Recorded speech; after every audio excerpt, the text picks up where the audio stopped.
Hello friends, welcome back my YouTube channel biology science. आज हम आप लोगों को वनस्पति विज्ञान के अध्ययन के उद्देश्य एवं महत्व के बारे में बताएंगे, अर्थात AIIMS and importance of the botany के बारे में बताएंगे। तो पूरी जानकारी के लिए मेरा पूरा वीडियो अंत तक ध्यान से देखिए, और यदि अभी तक हमारे चैनल को सब्सक्राइब ना किया हो तो सब्सक्राइब जरूर कर लीजिए। चलिए शुरू करते हैं। AIIMS and importance of the botany के कुछ पॉइंट्स बताने के पहले आपको बता दें कि वनस्पति विज्ञान के अध्ययन का प्रमुख उद्देश्य है पौधों के बारे में संपूर्ण जानकारी प्राप्त करना। पौधे हमारे लिए अत्यधिक लाभदायक होते हैं। वास्तव में पौधों के बिना, अर्थात विशेषकर हरे पौधों के बिना तो जीवन ही असंभव दिखाई देता है। हम सभी लोग जानते हैं कि पृथ्वी के लिए सूर्य ही समस्त ऊर्जा का स्थायी स्रोत है, जिसके प्रकाश की ऊर्जा को ग्रहण कर हरे पौधे भोजन का निर्माण करते हैं तथा जंतुओं को श्वास के लिए ऑक्सीजन उपलब्ध कराते हैं, अर्थात प्रकाश संश्लेषण क्रिया के द्वारा अपना भोजन बनाते हैं और ऑक्सीजन गैस मुक्त करते हैं, जो हम लोग ग्रहण करते हैं। तो इस प्रकार हरे पौधों के समस्त उपयोगों को आज के हम इस वीडियो में बताएंगे। तो चलिए, सबसे पहला उपयोग है पौधे भोजन का साधन है। इसमें क्या होगा कि हरे पौधे सूर्य के प्रकाश की ऊर्जा प्राप्त करके भोजन का निर्माण करते हैं, अर्थात प्रकाश संश्लेषण क्रिया करके अपना भोजन बनाते हैं, और हरे पौधे उत्पादक होते हैं। इसका कुछ भाग तो पौधों के ही उपयोग में आ जाता है, परंतु शेष भाग जंतुओं के भोजन के रूप में उपयोग में आता है। अर्थात जब ये भोजन का निर्माण करते हैं प्रकाश संश्लेषण क्रिया के द्वारा हरे पौधे, तो क्या होता है कि कुछ भाग तो स्वयं अपने आप यूज कर लेते हैं, अपने में ही यूज कर लेते हैं, लेकिन कुछ भाग दूसरे जंतु उसका उपयोग करते हैं। तो जो शाकाहारी जंतु होते हैं वो हरे पौधे अर्थात उत्पादक से अपना भोजन प्राप्त करते हैं, चाहे वो डायरेक्ट प्राप्त करते हो या इनडायरेक्ट प्राप्त करते हो।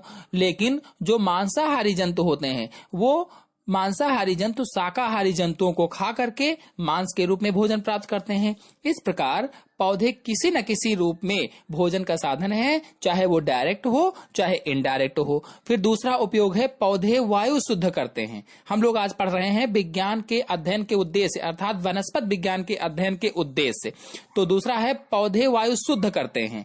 वातावरण में जीवों के श्वसन द्वारा आग के जलने इत्यादि विभिन्न क्रियाओं के कारण वायु में कार्बन डाइऑक्साइड की मात्रा में वृद्धि होती है, अर्थात CO2 की वृद्धि होती है। तो इस संसार में जितने भी जंतु हैं वे वातावरण में श्वसन करते हैं, और श्वसन करने में क्या करते हैं कि ऑक्सीजन गैस अंदर लेते हैं और कार्बन डाइऑक्साइड गैस बाहर निकालते हैं।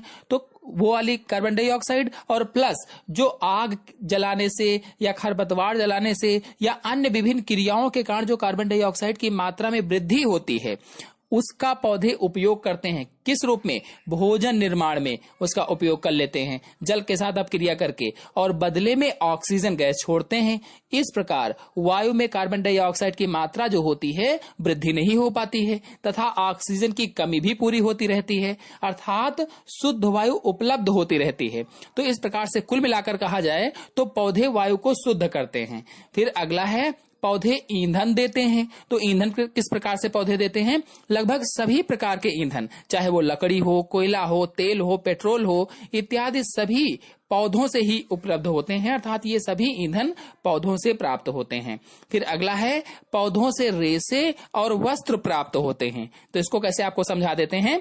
पौधों से विभिन्न प्रकार के रेशे प्राप्त होते हैं, जिनसे विभिन्न प्रकार की वस्तुएं निर्मित की जाती हैं, विभिन्न प्रकार की वस्तुएं बनाई जाती हैं, जैसे पटसन, सन, नारियल, जूट इत्यादि के रेशे प्राप्त कर रस्सी, सुतलियां तथा सुतलियों से अन्य बोरे या अन्य सामान या अन्य वस्तुएं, उपयोगी वस्तुएं बनाई जाती हैं। कपास से रेशे प्राप्त कर धागा और बाद में कपड़ा निर्मित किया जाता है। जो कपास का पौधा होता है इससे रेशे प्राप्त किया जाता है और रेशे से धागा बनता है और धागे से बाद में कपड़े बनाए जाते हैं। तो इस प्रकार से पौधों से रेशे और वस्त्र भी प्राप्त किए जाते हैं।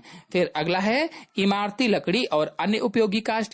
तो पौधों से हमें सभी प्रकार की उपयोगी लकड़ी प्राप्त होती है, चाहे वो इमारत बनाने के लिए हो, चाहे घर में कोई फर्नीचर बनाने के लिए हो, मकान, दुकान इत्यादि के लिए इमारती लकड़ी, फर्नीचर इत्यादि के लिए उपयोगी लकड़ी, और कागज बनाने के लिए लुगदी भी लकड़ी से ही प्राप्त होती है। जो हम लोग पुस्तकें पढ़ते हैं, कापियां खरीदते हैं, ये भी लकड़ी से ही प्राप्त होते हैं, तथा लकड़ी की लुगदी से ही बनाए जाते हैं। जितनी भी कापियां हैं, जितनी भी किताबें हैं, ये लकड़ी की लुगदी से ही बनाई जाती हैं। तो इस प्रकार से ये एक बहुत महत्वपूर्ण उपयोग हुआ। इमारती लकड़ी और अन्य उपयोगी काष्ठ में इसका प्रयोग किया जाता है। फिर अगला है पौधों से औषधियां प्राप्त की जाती हैं। तो किस प्रकार की औषधियां प्राप्त की जाती हैं आपको बता देते हैं। विभिन्न प्रकार के पौधों के विभिन्न अंगों से हमें विभिन्न प्रकार की औषधियां प्राप्त होती हैं। जैसे कुनैन पौधे की छाल से प्राप्त की जाती है, सिनकोना से।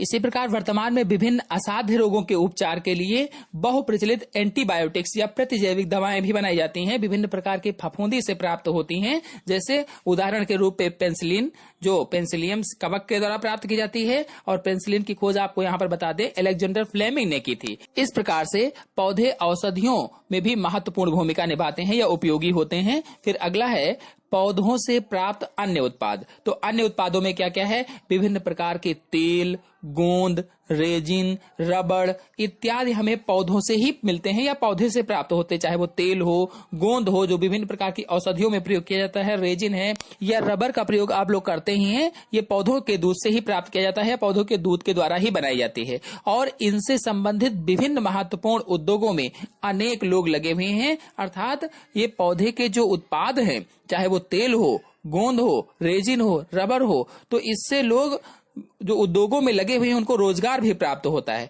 तो इस प्रकार से पौधों से प्राप्त ये अन्य उत्पाद हो जाएंगे। फिर अगला है भूमि के संरक्षक हैं। तो पौधों की जड़ें भूमि में मिट्टी के कणों को बांध कर रखती हैं, इसीलिए पौधे मिट्टी को क्षय होने से रोकते हैं। भूमि में पौधों के होने से भूमि के जल संचय की क्षमता बढ़ जाती है या जल संचय शक्ति बढ़ जाती है। तो जो पौधे होते हैं वो भूमि के संरक्षक कैसे हैं?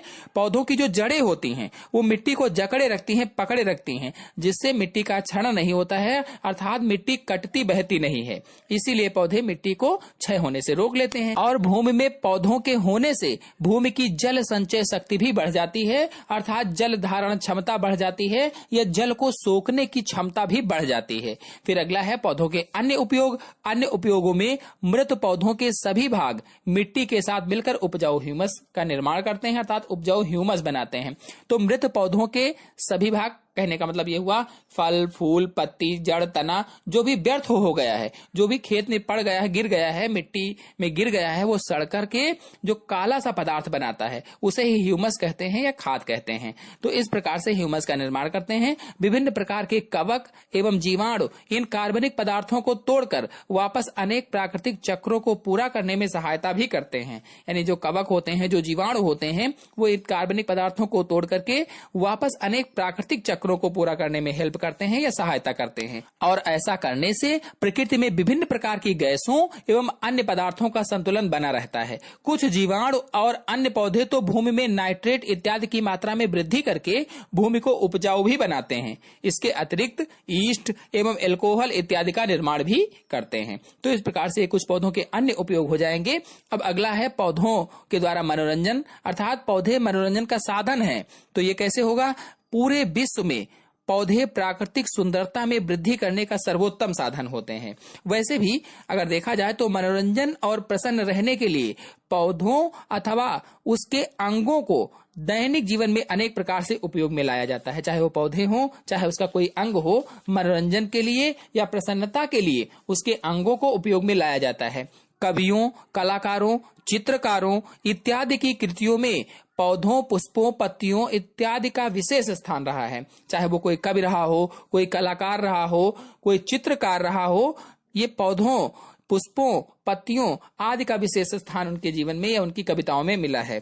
छपाई के नमूनों, चित्रकारी के नमूनों इत्यादि के लिए पौधे उपयोगी स्रोत माने जाते हैं। तो इस प्रकार से समस्त लाभों को देखते हुए सबसे अधिक महत्वपूर्ण विषय यह है कि पौधे जैव मंडल को संतुलन बनाए रखने में महत्वपूर्ण कारक के रूप में भूमिका निभाते हैं। अर्थात ये जो पूरा जैव मंडल है, जो बायोस्फीयर है, इसमें संतुलन बनाने का कार्य पौधे ही करते हैं। हरे पौधे पर्यावरण की कार्बन डाइऑक्साइड अर्थात CO2 को लेकर तथा ऑक्सीजन गैस बाहर निकालकर पर्यावरण को शुद्ध बनाए रखते हैं, क्योंकि समस्त जंतु जो होते हैं वो कार्बन डाइऑक्साइड को छोड़ते हैं और ऑक्सीजन को लेते हैं, और ये ऑक्सीजन पौधों से ही प्राप्त होती है। पौधे क्या करते हैं कि हमारे द्वारा छोड़ी गई कार्बन डाइऑक्साइड को या किसी कूड़ा करकट के द्वारा जलाई गई या किसी खरपतवार के द्वारा जलाई गई जो कार्बन डाइऑक्साइड गैस निकलती है उसको लेते हैं और लेने के बाद अपना भोजन का निर्माण करते हैं प्रकाश संश्लेषण क्रिया के द्वारा, और भोजन निर्माण के साथ में ऑक्सीजन गैस मुक्त करते हैं। उसी ऑक्सीजन गैस को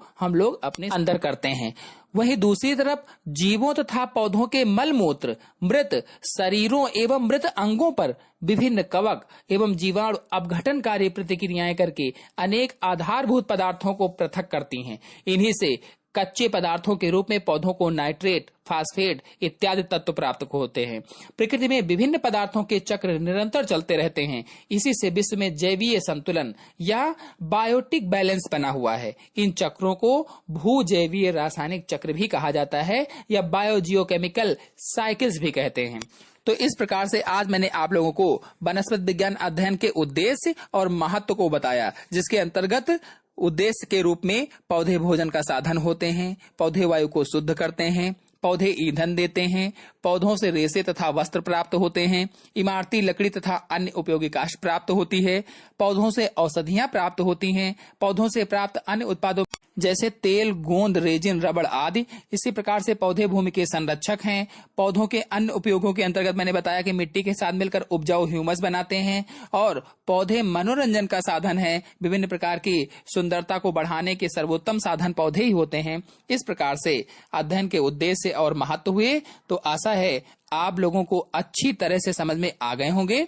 तो आज के अंक में इतना ही। अगले अंक की जानकारी के लिए मेरे चैनल को सब्सक्राइब कर लीजिए और साथ में बेल आइकन को भी प्रेस कर लीजिए, ताकि आने वाले अगले वीडियो की नोटिफिकेशन भी, उसकी जानकारी भी आपको सबसे पहले प्राप्त हो जाए। धन्यवाद।